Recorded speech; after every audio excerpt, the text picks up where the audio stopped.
Assalamualaikum warahmatullahi wabarakatuh, Sobat Belajar. Kembali lagi dengan saya, Jakaria Ismail. Pada video kali ini saya akan sharing terkait dengan sejarah. Sejarah yang kita bahas pada kesempatan ini adalah hubungan Pulau Komodo dengan Kesultanan Bima, yang mungkin teman-teman jarang ketahui. Jadi, ini menjadi landasan teman-teman jika nanti teman-teman ke Pulau Komodo, teman-teman tidak buta sejarah. Kita tahu, Sobat Belajar, bahwa setiap daerah di Indonesia menyimpan beragam sejarah yang menjadi saksi bisu atas daerah tersebut. Berbagai catatan mungkin menyimpan sejarahnya, tetapi tidak sedikit yang hanya berupa lisan dari mulut ke mulut generasinya, hingga sejarah tersebut mulai pudar dan hilang di telan bumi peradaban. Begitu pula dengan Pulau Komodo. Di balik keindahan Pulau Komodo, sebagaimana destinasi wisata, sebagai kunjungan wisatawan dari berbagai dunia, menyimpan sejarah yang masih belum terlalu banyak diketahui oleh wisatawan. Pulau Komodo dan Kesultanan Bima ternyata memiliki hubungan di masa lalu yang menarik untuk diketahui oleh kita semua. Jadi, pada video kali ini saya akan membahas itu semua. Semoga teman-teman dapat memahaminya. Jika teman-teman tidak puas dengan apa yang saya sampaikan, silakan komen di kolom komentar.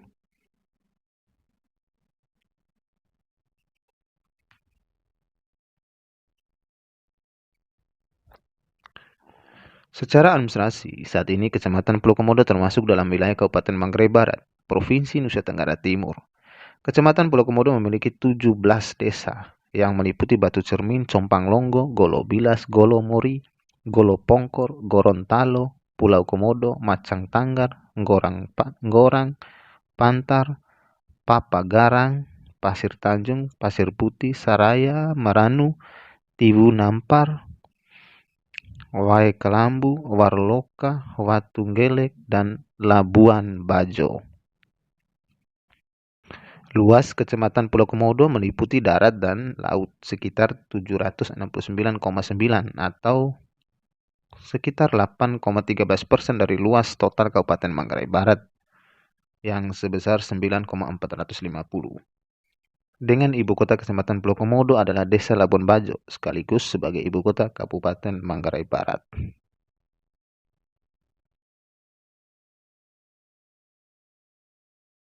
Kesultanan Bima Mojo atau Kesultanan Bima adalah kerajaan yang terletak di Bima, Nusa Tenggara Barat. Para ahli memperkirakan kerajaan Bima berdiri sejak abad ke-13 Masehi, dengan raja pertama yang bergelar Sang Bima. Raja berkuasa selama kurang lebih 2 dekade, yang kemudian digantikan oleh putranya Indra Jamrud. Pada masa ini, Kesultanan Bima belum berbentuk kesultanan melainkan kerajaan. Wilayah kekuasaan kerajaan Bima mencakup Pulau Sumbawa, Sawu, Solor, Sumba, Larantuka, Ende, Manggarai, dan Komodo. Dari seluruh wilayah kekuasaan Kesultanan Bima, hanya Pulau Sumbawa, bagian timur yang menjadi daerah kekuasaannya sampai saat ini, meliputi kabupaten dan kota Bima. Walaupun demikian, jejak peninggalan sejarah Pulau Komodo dan Kesultanan Bima masih bisa kita jumpai di daerah bekas kekuasaan, salah satunya di Kecamatan Pulau Komodo, yakni banyak penduduk asli yang masih bisa bahasa Bima dan memiliki keturunan darah Bima, sehingga kebiasaan sehari-hari tidak terlalu jauh dengan kebiasaan masyarakat Bima.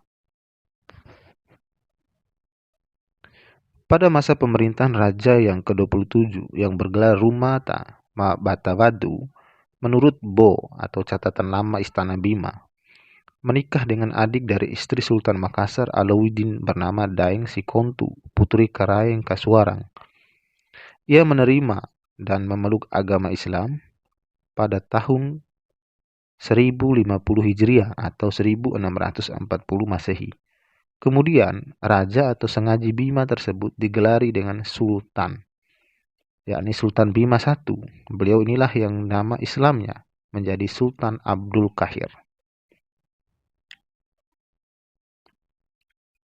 Menurut dokumen-dokumen tua mengenai kesultanan ini, Kesultanan Bima belumlah diketahui secara pasti kapan ia mula mutlak dibentuk, tapi ia diketahui muncul sejak masuk Islamnya Sultan pertama, yang diduga oleh Zainuddin terjadi pasca serangan militer oleh Makassar pada 1618 dan 1619 Masehi. Adapun tanggal Sultan masuk agama Islam didapati dalam sebuah dokumen Bima, ialah pada 7 Februari 1621. Setelah Sultan Bima I mangkat, maka digantilah oleh putranya yang bernama Sultan Abdul Qadir Sirajuddin sebagai Sultan II. Pada saat itu, sistem pemerintahan Kesultanan Bima berubah dengan berdasarkan hadat dan hukum Islam. Hal ini berlaku sampai dengan masa pemerintahan Sultan Bima yang ke-13, yakni Sultan Ibrahim. Salah satu bukti Pulau Komodo dan Kesultanan Bima merupakan satu bagian teritorial adalah dengan adanya pelestarian komodo. Sejak dahulu kegiatan ini dilakukan oleh masyarakat setempat sebagai kearifan lokal tempo dulu. Melalui surat peraturan adat yang dibuat oleh Sultan Ibrahim bersama masyarakat di wilayah Manggarai dan sekitarnya pada masa pemerintahan 1881 sampai dengan 1915 Masehi. Dalam salinan terjemahan alih aksara naskah Sultan Bima oleh Dr. Haja Siti Mariam M. Salahuddin, SH,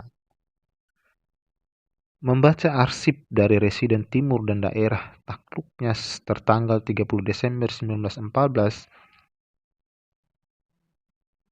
dapat diuraikan bahwa sejak Raja dan para Sultan Bima menjalin hubungan dan memiliki kekuasaan di Manggarai, Sultan Bima telah menerbitkan undang-undang perlindungan terhadap hewan purba tersebut. Dengan mempertimbangkan kemaslahatan, tujuan, kegunaan, dan nilai lebih pada pemeliharaan serta penjagaan kelangsungan hidup hewan tersebut, Sultan sadar betul bahwa komodo merupakan hewan langka dan wajib hukumnya untuk dijaga kelestariannya. Sultan Ibrahim kemudian menerbitkan Undang-Undang Perlindungan terhadap Komodo yang terdiri dari 5 pasal, saling berkaitan satu pasal dengan pasal lainnya. Tahun 1914, ayah Sultan Muhammad Salahuddin itu mengeluarkan undang-undang tersebut dengan banyak kemungkinan asumsi. Dengan melihat perkembangan perdagangan antar pulau yang semakin meningkat dan barang-barang dagangan yang semakin tidak terhitung, asalkan memiliki fungsi yang menarik. Dan tentu saja komodo sebagai hewan yang erotis menjadi salah satu incaran karena kulitnya dan jumlah yang sedikit.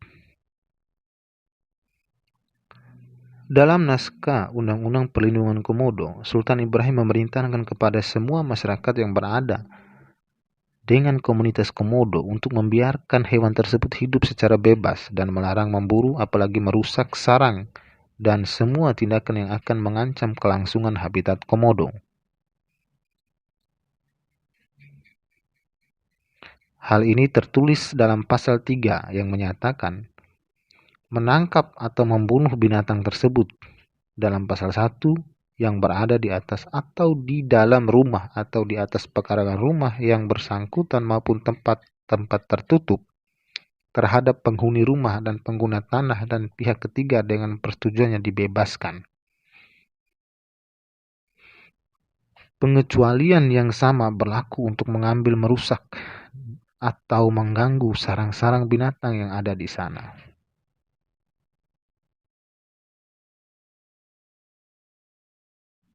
Manggarai dan sekitarnya telah menjadi wilayah kerajaan Bima sejak abad ke-15. Pada masa pemerintahan Raja Manggampo Donggo dan Perdana Menteri Mawa Abilmana, putra Bilmana Lambila Makapirissolor merupakan tokoh militer muda yang gagah berani yang melakukan ekspansi kekuasaan hingga ke Kepulauan Timur dan Alor. Pada tahun 1929, Belanda memaksa Kesultanan Bima untuk melepaskan Manggarai dengan membentuk daerah Swapraja.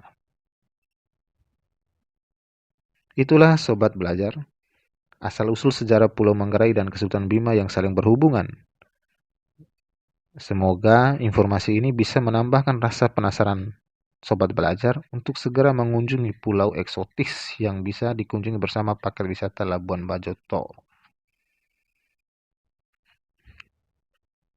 Baiklah Sobat Belajar, sebelum saya akhiri, kita bisa mengambil hikmah dari penerbitan Undang-Undang Perlindungan Komodo, di mana kita bisa melihat bahwa ketangkasan dan kecerdasan yang dimiliki oleh Sultan pada saat itu adalah hal yang luar biasa.